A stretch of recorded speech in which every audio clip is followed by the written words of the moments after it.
Winter in Portland, Oregon always carries a sadness all its own, damp, gray, and quietly heavy. The sky hangs so low it feels as if one could reach up and touch it. Thick clouds pressing down from morning to night. It never pours, instead, the rain falls lightly and endlessly, persistent enough to soak coats and seep cold into the skin. The city's modern streets glow with traffic lights reflected on rain-slick asphalt. Streetcars pass by with a soft screech. Pedestrians walk quickly with their heads lowered, earbuds in, collars turned up against the cold wind. Cafes and bakeries shine behind fogged glass windows, like warm islands in a city curling inward against winter. Through the thin rain, Emily Carter walks along the slippery sidewalk. Holding her son's hand, she pulls up the hood of her coat to shield Noah from the cold drops. Her steps slow but familiar, the kind of pace of someone who has lived in this city long enough to stop rushing. At the end of a quiet street, the small bakery Maple and Grain appears, its simple wooden sign and soft yellow light spilling outward. The warmth inside seems to beckon. It is the kind of place that still exists in a modern city like Portland, where people bring laptops to work, order coffee through apps, yet still seek out old, quiet corners to hide from the rain and from unnamed loneliness. Emily pushes the door open, carrying the damp cold of winter inside, unaware that in just a few minutes, this seemingly ordinary afternoon will change her and her son's life forever. Warmth and the familiar scent of buttered pastries fill the space, and Emily exhales softly, as if shedding the cold and the exhaustion of the entire week. At Maple and Grain, everything is comfortingly the same. The low hum of the coffee machine behind the counter, the soft chime of the bell whenever the door opens, and gentle jazz music playing quietly enough not to overpower whispered conversations. Emily barely needs to look around to know where she will sit. The table by the window, tucked into the left corner, where streetlights spill in every afternoon and where she can sip her coffee while watching the world outside, has become part of their Sunday routine. She once sat there with Daniel, and later, only she and Noah remained. That table has witnessed their changes over the years. From the days Noah sat in a stroller to the time he grew old enough to pull out his own chair. Noah, without being prompted, climbs onto the opposite chair, kneeling and pressing his forehead against the cool glass. It is his ritual, watching the street outside, counting people wearing knitted hats, guessing who will dash quickly through the rain and who will pause in front of the bakery to wipe their glasses. During moments like these, Noah often tells his mother random stories about strangers, as if the entire city were a living picture book. Emily sets her bag down, removes Noah's scarf, and neatly hangs it on the chair, movements so practiced they require no thought. The bakery owner behind the counter nods at them from afar, asking no questions, because everyone knows. The two of them will order the same familiar items, sit in the same spot, stay just long enough for Noah to draw and for Emily to finish a few unfinished tasks. At Maple and Grain, they are not just regular customers. This place is part of their rhythm, a small safe corner where time slows down, where mother and son can pretend everything is still okay, at least for a peaceful Sunday afternoon. Emily is 33 years old, an age when many people are still building their futures. While she has already learned how to live on after loss, her husband, Daniel Carter, was a construction worker, a tall, quiet man who always came home smelling of cement dust, with a tired but warm smile. The accident happened on an entirely ordinary morning at the construction site. Swift and merciless, leaving Emily no time to prepare for anything that came afterward. Nearly 3 years have passed, yet the sense of loss still exists in every small detail of life. Emily has learned to grow accustomed to half an empty bed, to no longer being asked how her day went, to the long silence after Noah has fallen asleep. On some evenings, she still unconsciously sets an extra plate at the dinner table, then freezes when she realizes she no longer needs to. Emily does not allow herself to completely collapse, not because she is stronger than others, but because Noah needs her. He was only 3 at the time, far too young to understand what death meant. Knowing only that his father no longer came home, Emily became both mother and father. learning to comfort her son while quietly swallowing her own pain. She left her full-time job and switched to part-time office work at a small company, flexible enough to take Noah to and from school. Earning just enough to cover rent, utilities, and bills that never wait for anyone. Her life is measured in work schedules, school hours, and carefully considered expenses. Not abundant, not dreamy, just enough to survive. Emily lives on small habits she once shared with Daniel. Brewing coffee exactly the way he liked it every morning, even though she now drinks it alone. Folding clothes the way he taught her. And taking Noah to Maple and Grain every Sunday afternoon, the place where Daniel once held their son. Pointing at the pastries behind the glass and joking seriously, "Will this make Dad fat?" She rarely speaks of her sadness. To neighbors and coworkers, Emily is a quiet, responsible woman, fine, in the socially acceptable sense, but in very private moments, when the city sinks into rain. When Noah sleeps soundly, when the living room light falls upon the wedding photo on the wall, Emily is still a young wife learning how to love a life missing the person she once believed would walk beside her forever. And in that silent solitude, she never expected that a chance encounter would disturb everything she had painstakingly arranged just to keep going. Noah pulls his small backpack closer, rummages for a moment, then carefully takes out a well-worn sketchbook and a familiar box of colored pencils. He places the paper on the table as if preparing for something very important. "Today I'm drawing, Dad," Noah says, his voice noticeably lower, serious beyond his 6 years. Dad has brown hair, smiles a little sideways, and always wears a baseball cap. He speaks slowly, as if searching for each fragment of memory. There are details Noah is no longer certain about, his father's favorite shirt color. The sound of his voice when calling Noah's name, but they have not disappeared, they are simply stored differently. Noah begins to color. He does not draw his father as in photographs, but as he feels him. A baseball cap slightly too big. A smile wider than usual. Arms long enough to lift him high. Occasionally, Noah pauses, tilting his head to study the drawing. Then adds another detail, as if afraid that if he does not draw it quickly enough, it might slip away. For Noah, drawing his father is not just a game.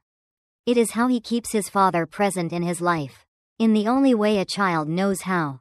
When he draws, Dad is no longer someone who has passed away, as adults say, but someone who is somewhere, still smiling, still watching him from the other side of the page. Emily watches her son, her lips curving into a faint smile while her heart tightens. She knows Noah misses his father, even though he rarely says it aloud. His longing is not loud or tearful, it exists quietly in each drawing. Each idle question, each moment he watches men wearing baseball caps on the street just a little longer. Every week, Noah draws his father. Not because he is afraid of forgetting, but because he is afraid that if he does not draw, Dad might feel forgotten. Emily orders Noah a blueberry muffin, his favorite, still warm and dusted with powdered sugar. For herself, she chooses a hot latte, lightly sweetened, as always, warm enough to keep her hands from freezing, bitter enough to keep her awake. She places the cup in front of her but does not drink immediately. Emily leans back in her chair and quietly observes Noah bent over his drawing, tongue slightly sticking out whenever he concentrates, condensation streaking the window, familiar customers nodding politely at one another, all carrying the fatigue of a long week. The moment is so peaceful that Emily almost allows herself to believe everything is fine, that life for her and Noah, though missing Daniel, has found a rhythm safe enough to continue. She takes a sip of her latte, warmth spreading through her chest, carrying the familiar comfort of an unhurried Sunday afternoon. Then the doorbell rings. The sound is small, but clear, cutting through Emily's thoughts. A rush of cold air enters, carrying the smell of rain and the dampness of the street outside. A few drops fall onto the wooden floor, spreading into dark stains. Emily instinctively looks up, not knowing that in that instant, what she is about to see will shatter the fragile peace she and Noah have tried to hold together for nearly 3 years. A man steps into the bakery, his coat soaked with rain. Water drips from his sleeves onto the tiled floor. leaving dark marks that spread like awakened memories. He is tall and thin, with patchy stubble and a face hollowed by lack of sleep. His shoulders slump slightly, not only from exhaustion, but from something heavier. And Emily freezes. The spoon in her hand stops mid-air. The soft jazz music in the cafe seems to stretch and distort. She does not hear the doorbell anymore, nor the barista calling her name. The world narrows until only the man standing a few steps away remains. Impossible. He was dead. Emily had stood before the coffin, placed her hand on the cold wooden lid, heard the repeated condolences until she went numb. She remembers the scent of lilies that day, sweet to the point of suffocation.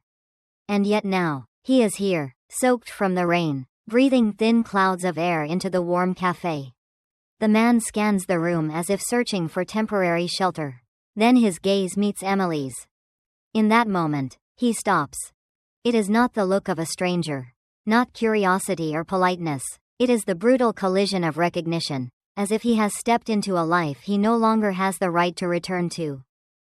Emily stands up abruptly. The chair scrapes loudly across the floor, drawing glances from other customers.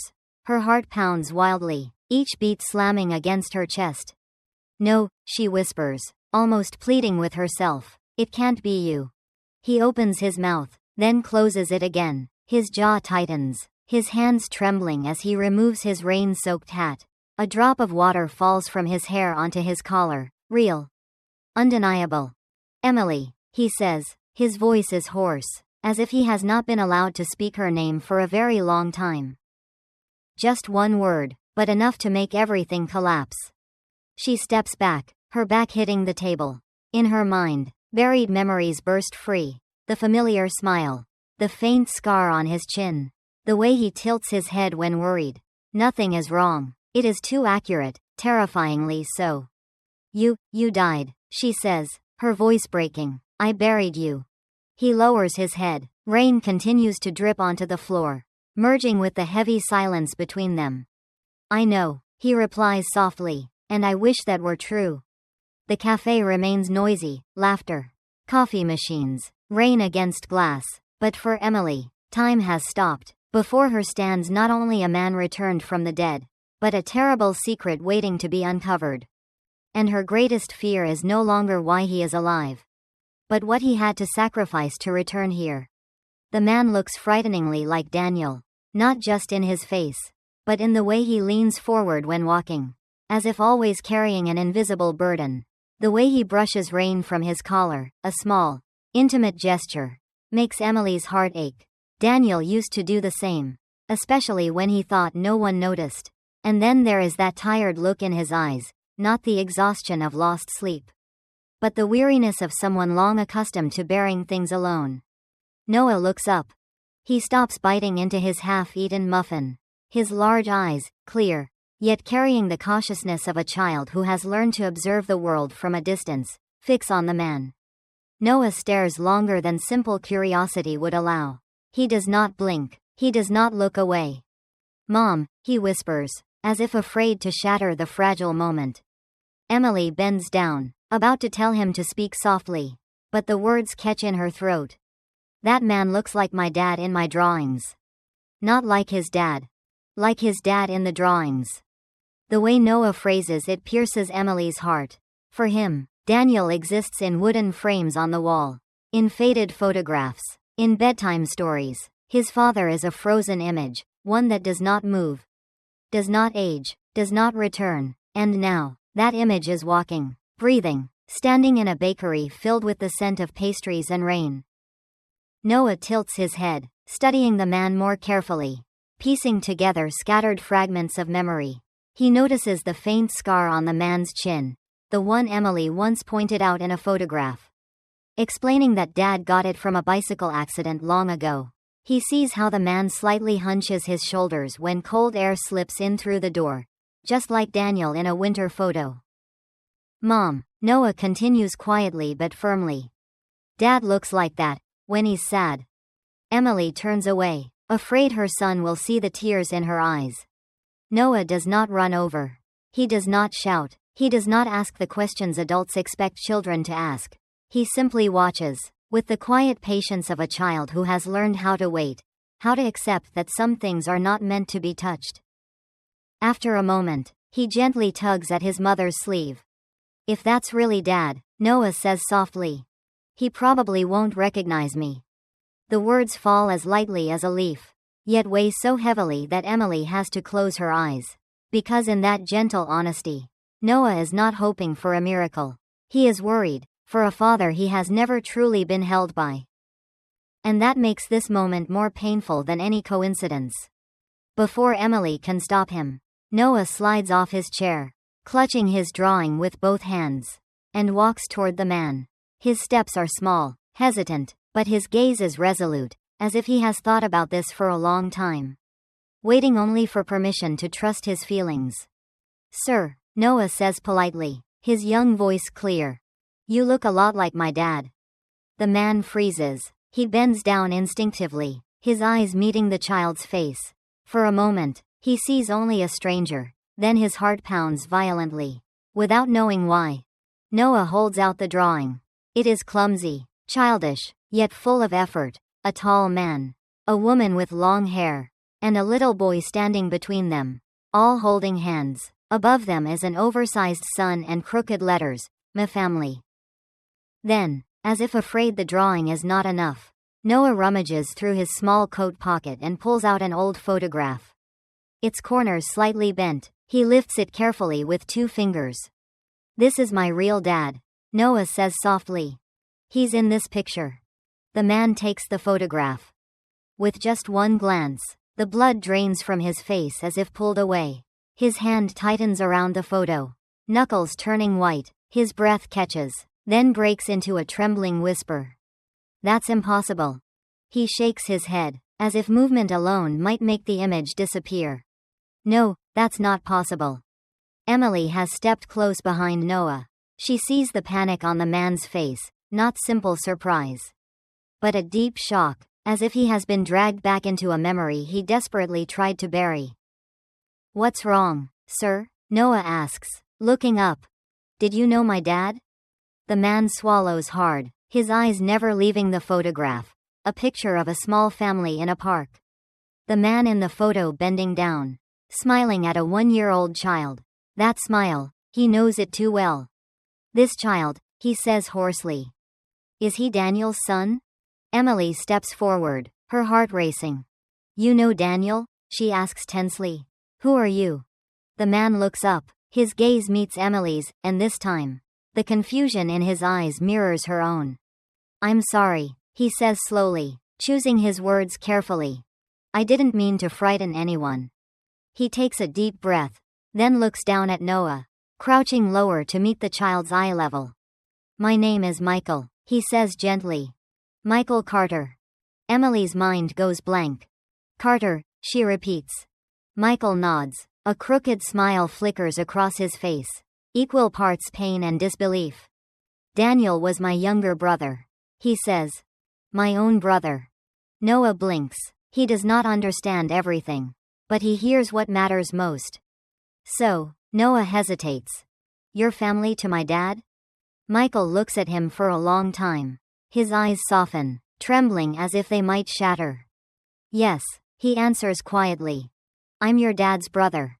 Noah is silent for a few seconds. Then he reaches out, very naturally, placing his hand on Michael's rain-soaked sleeve, a small, cautious gesture filled with trust. "I knew it," Noah says, almost to himself. "My dad couldn't look like a stranger." Michael closes his eyes briefly. When he opens them, they are red. Emily stands frozen. Because in that moment, she understands that the man before her is not a miracle bringing Daniel back, but a door opening to another past, another truth, and perhaps a family Noah never knew he still had. The bakery seems to shrink around them. Emily becomes acutely aware of every sound, the hiss of steamed milk, the scrape of a chair, the muted laughter from a corner table, yet all of it feels distant, as though she is underwater.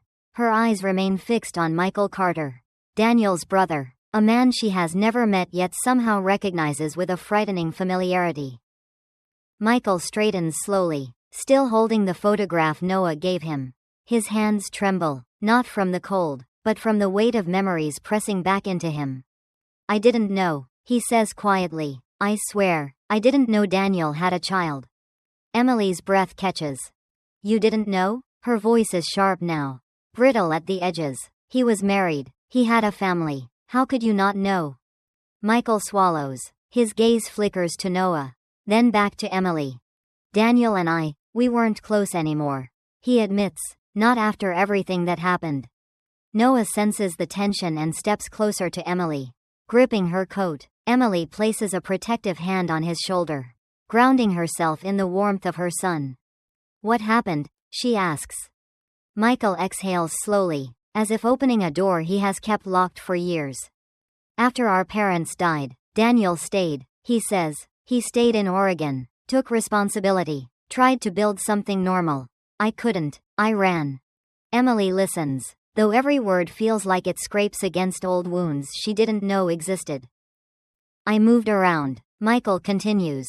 Jobs that didn't ask questions. Places where nobody knew my name. When Daniel got married, he sent me a letter.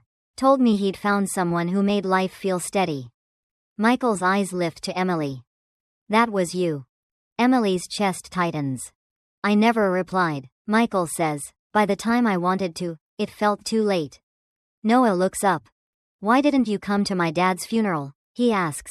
Innocent but direct. The question lands harder than accusation ever could. Michael crouches down again, bringing himself level with Noah.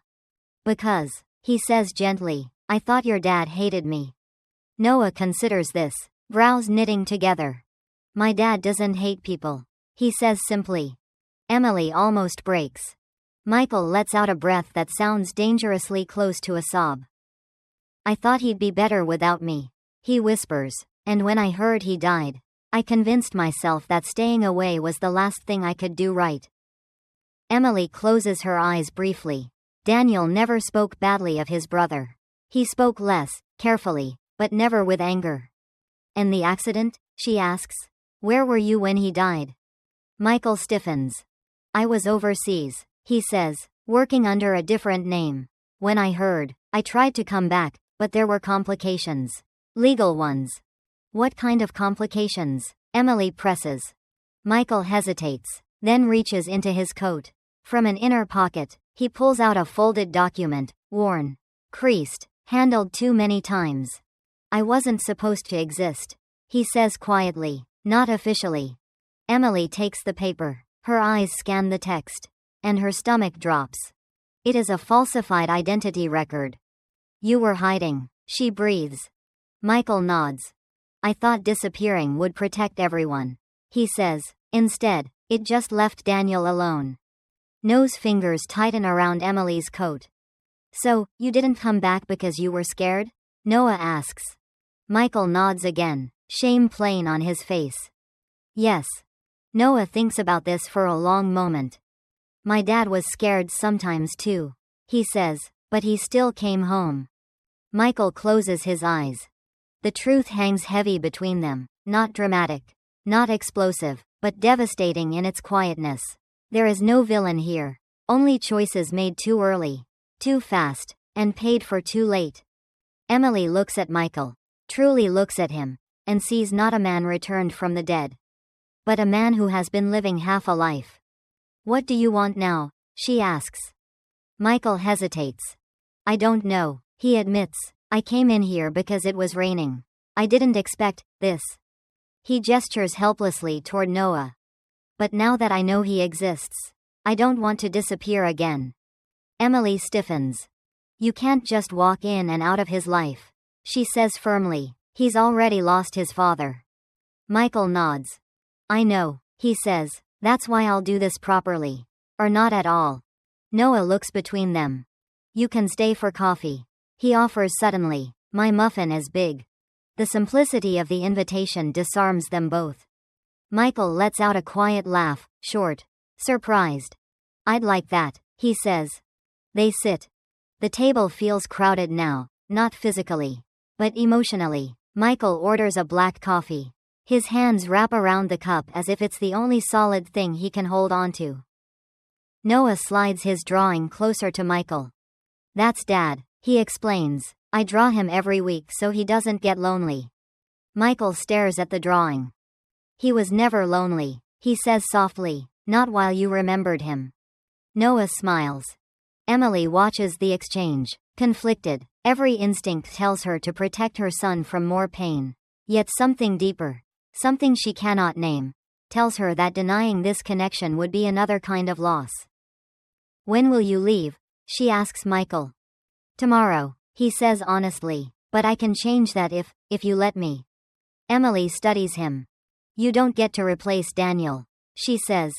I don't want to, Michael replies immediately. I just want to be present. Silence settles again, but this time it is different. Not empty, expectant. Outside, the rain softens. Noah finishes his muffin and wipes his hands carefully, then looks up at Michael. Do you know how to fix bikes? He asks. Michael blinks. Yes, he says slowly. Your dad taught me. Noah nods, satisfied. Then you can stay a little, he decides. Emily exhales, not relief, not acceptance, but something close to hope, tentative and fragile. For the first time in 3 years, Sunday afternoon does not feel like an ending. It feels like a beginning. Michael does not leave the next day. He tells Emily the truth the following morning, not all at once, but carefully, as if each sentence must earn the right to exist. He had been involved in an accident years earlier, one that took a man's life and left Michael buried under guilt, legal shadows, and fear. The case was never fully resolved, but enough loose ends remained that returning under his real name felt impossible. Disappearing became his survival, and survival slowly became habit. Daniel knew. Not every detail, but enough. He helped me when I didn't deserve it, Michael says quietly, sitting at Emily's small kitchen table. Morning light filters through thin curtains, illuminating dust motes in the air. He kept my secret. He told me to come back, to face things. I was too much of a coward. Emily listens without interruption. She does not defend Daniel, nor does she accuse Michael. She only feels the ache of knowing that the man she loved carried burdens she never saw. Daniel believed family meant staying. Michael continues, even when it hurt. Noah sits on the floor nearby, building a tower of wooden blocks, listening without fully understanding. At the sound of his father's name, he looks up briefly, then returns to his game. That afternoon, Michael goes to a lawyer. The process is slow, humiliating, and frightening, exactly as he had feared. There are interviews, documents, questions he cannot answer without reopening wounds. But for the first time in years, he does not run. Emily does not go with him. She stays home with Noah, pacing, cleaning, pretending she is not afraid of what Michael's choice might cost them all. Weeks pass. Michael takes temporary work under his real name, warehouse shifts, construction cleanups, anything that does not ask him to explain too much. He rents a small room above a mechanic's shop, close enough to walk to Maple and Grain, close enough not to intrude. He does not demand anything. He visits only when invited. He sits on the floor to play with Noah. He listens more than he speaks. When Noah asks about Daniel, Michael answers carefully, never idealizing, never erasing the truth. Your dad wasn't perfect, he tells him once, but he always tried. Noah accepts this easily. Children understand effort better than absolutes. Emily watches from a distance. Trust does not return quickly, not after death, not after betrayal, not after survival has become instinct. But slowly, against her will, she begins to see Daniel in the way Michael fixes a loose cabinet hinge. In the way he instinctively stands between Noah and traffic. In the way he never takes the seat at the head of the table. The legal process drags on. Michael's identity is questioned. Old records surface. There is talk of fines, community service, probation, but no prison. The relief is quiet, fragile. One evening, months later, Michael comes by with a small envelope. I'm staying, he says simply. Emily does not ask for details. Okay, she replies. Winter returns. This time, Portland feels different, still gray, Still wet, but less suffocating. Life settles into a new rhythm. One not planned, not chosen, but built piece by piece. Noah grows. He stops drawing his father every week, not because he forgets, but because his memories have found other places to live. Sometimes he draws Michael fixing a bike. Sometimes he draws his mother smiling. Sometimes, all three of them appear in the same picture. And no one points it out. Emily returns to full-time work. Money is still tight, but manageable. She laughs more easily, sleeps more deeply. She does not fall in love. Not yet. But something gentler grows: trust, respect, shared silence. She and Michael talk late at night sometimes. About Daniel, about regret, about the lives they might have lived. 1 year later, on a Sunday afternoon, Emily and Noah walk into Maple and Grain. The same table by the window waits for them. Noah orders a blueberry muffin. Emily orders a latte. Michael arrives a few minutes later, shaking rain from his coat, looking healthier than he ever did that first day. Noah grins. "You're late," he accuses. Michael smiles. "Traffic." They sit. Outside, rain taps against the glass. Inside, warmth gathers, not dramatic, not miraculous, but earned. Emily looks around the bakery, then at the two people across from her. This is not the family she imagined, but it is the one that remained. And this time, that is enough.